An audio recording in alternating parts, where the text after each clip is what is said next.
Just to give us more insight on this, let's now welcome legal analyst Elton Hart. Elton, a very good afternoon to you, and thank you so much for your time. So help us make sense of what we are currently seeing in this case. You know, earlier this morning, we heard a number of assertions by Bester in terms of how a laptop and a modem will aid in his main application, as it contains, he says, visual evidence, etc. Firstly, what are your key takeouts in terms of what he said in court this morning before we even touch on what we are likely to see this afternoon? Listening to him this morning and assertions that he made, of course, people should know that in South Africa, our courts, especially our high courts, run on a system called Court Online and Case Lines.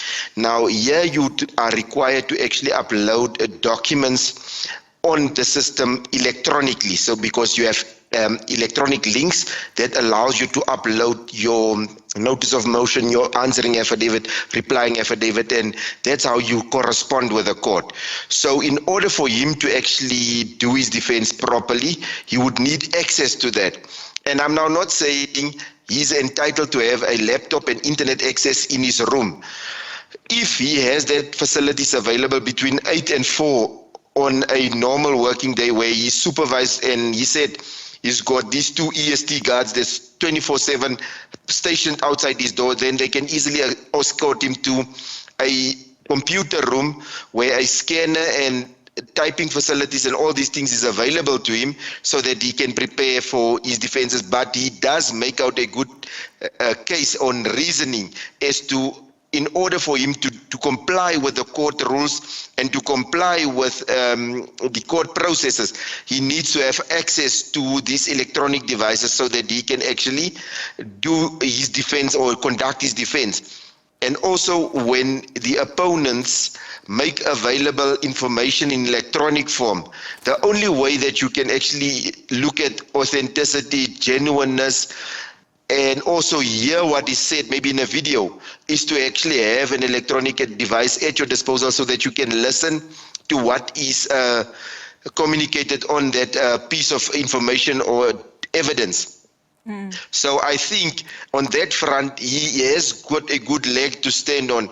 Obviously, one knows that previously he had access to these things and he misused it for wrong things. But we cannot now say because a person did something wrong in the past, you're just going to carte blanche and deny him everything that is attached to actually conducting a fair trial. So I think there is something to think about in what he conveyed to court this morning. And I mean, just in terms of that point that you raised there, in terms of his past and how we actually got here. I mean, Bester is a convicted rapist and murderer. And also, he ran a business, essentially, in prison, behind bars, with all of the equipment that you can think of. He even attended at some point webinars. So one just, you know, is very much shocked in terms of what he is asking the court, even going as far as saying that he is watched and monitored 24 hours. So, you know, his use of this laptop will then also be very much confined in terms of the rules and the decisions. But it does boggle the mind, given the fact, you know, who he is and what his past is. But just let's go now in terms of what is likely to happen this afternoon. I mean, one would imagine that he was offered a legal representation, which he has declined, which is why he was in court today. So how do you think his replying affidavit will be handled, just given the fact that he's only had merely a few hours to prepare? He did say, of course, that he did not want the 48 hours or so that, you know, he was given to prepare. Just talk us through what we're likely to see then at this hour. The thing is, like, when he was given that opportunity, and I think that the judge there went over and over and trying to explain to him that she will afford him enough time in order for him to reply to what the state served on him or the correctional service served on him this morning, so that he can thoroughly read it, comprehend what is there, and actually make further submissions in the reply. Because if it's not in the reply, then the court cannot entertain it, because it's a motion application and it's heard on the papers.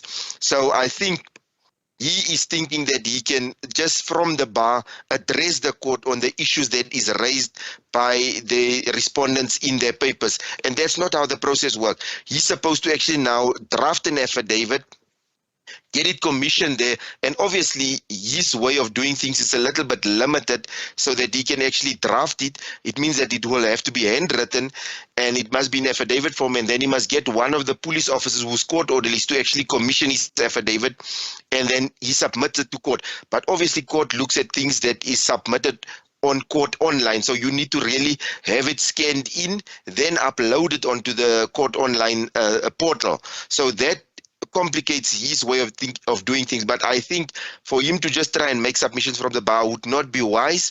And the mere fact that he alerted to this, or he made this assertion that he had numerous legal representatives, but it's always like a time-consuming process for him to actually see one, and then his context is also limited to certain time periods. So that can also like throw a spanner in the works for you to compile and draft your papers, because sometimes to draft a complex affidavit can take you maybe the entire day, and he might not have that luxury of having a legal representative at his disposal the entire day. But to say that, and I'm very cognizant of his past behaviors, of how he used laptops and the internet, but in order to actually just do the basic defense, I cannot foresee how you can still litigate in this day and age in the High Court without having access to a laptop, so that you can actually scan your stuff in and then upload it onto the system. And also, I mean, for us as legal practitioners, we go onto Safely, we go into Bali and all these legal platforms, and we search electronically for cases. So it helps us to search, because if you have to manually search, you can search maybe for 2 weeks to actually get precedent on a specific matter that you're looking for. But if you have access to a computer, you can go onto the website and actually type it in, and then the cases will be recalled very quickly. So I do see where he's coming from.